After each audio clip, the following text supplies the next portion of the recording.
Hi guys, Bill here. I was commenting on a thread in Cindy Can Be Originals channel last night and today. It's a pretty interesting conversation, 500 character limit notwithstanding. So I've stuck a link down in the low bar to her channel. Some fascinating stuff there. She's not a feminist, but she's got some pretty radical views all the same. Now she thinks those views are old-fashioned.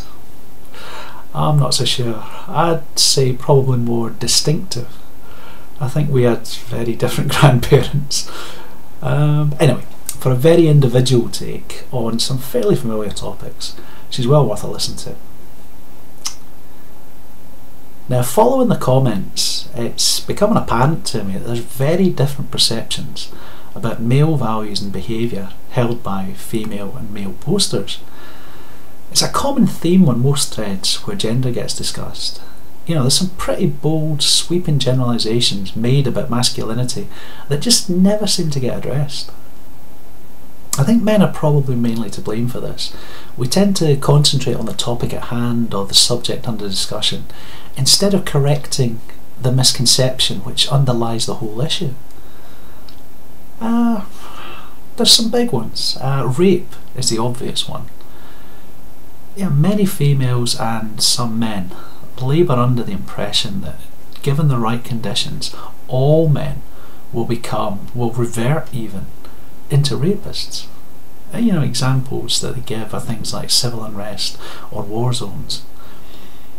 Men rarely challenge that misapprehension, but we really should, and we should do it every time.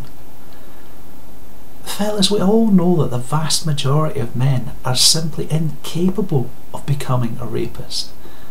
You know that your victim's afraid, you know that she's suffering. It kills any sexual desire stone dead and provokes a strong protective instinct. Now, if you doubt that, ask yourself why every woman in every occupied country in history wasn't raped. Or every man for that matter. I mean, think about it. The women in Paris would have been raped 3 times over during the Second World War. They'd have been raped by the German invaders. They'd have been raped a second time by the Free French who liberated the city. They'd have been raped a third time by the GIs who took the leave in the city. But French rape statistics didn't jump significantly during the war, in spite of the huge number of soldiers passing through. I guess what I'm saying is men don't suddenly become rapists just because you put a uniform on their back or hand them a rifle and they take a few rounds of incoming fire.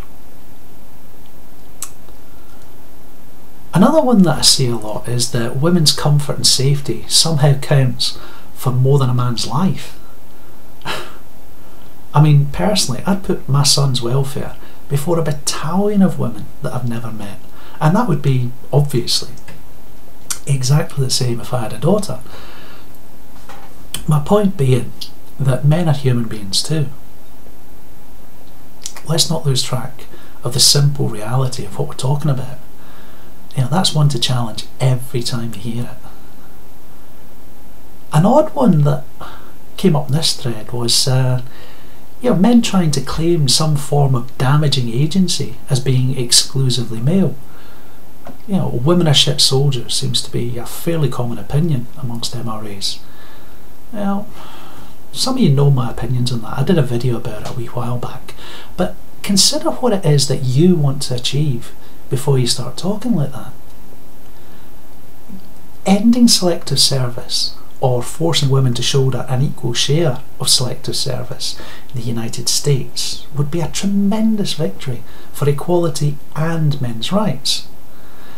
It would put the two together in the public conscience, and it would clearly demonstrate that equality is not necessarily compatible with feminism. Think about it. It would be men being lifted from an inequality, men being lifted from oppression, not the other way around. And that's going to lead inevitably to questions about where else men might be disadvantaged. Now, it's not quite a red pill, but a quick swatch out at the world from underneath the Hillary Clinton glasses has got to be good.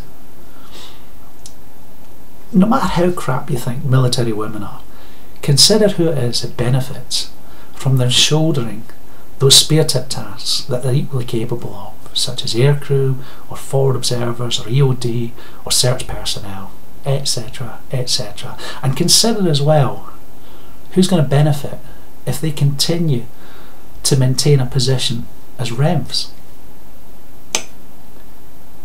And it leads on to the bland assumption that military necessarily means men. How long do you think a war would last if there were hundreds of Western women coming home in the body bags? It's harsh, but it's true. More women on the butcher's roll makes life a lot safer in the long run for the men round about them. You know, consider it as a sort of ultimate expression of MGTOW. What I'm getting at here is, we should push and constantly push the view that men are humans too. We don't have some weird aberrant behaviour just because we're usually a little bit bigger or a little bit stronger. You know, above everything else, men's rights are human rights. You know what I mean? Laters.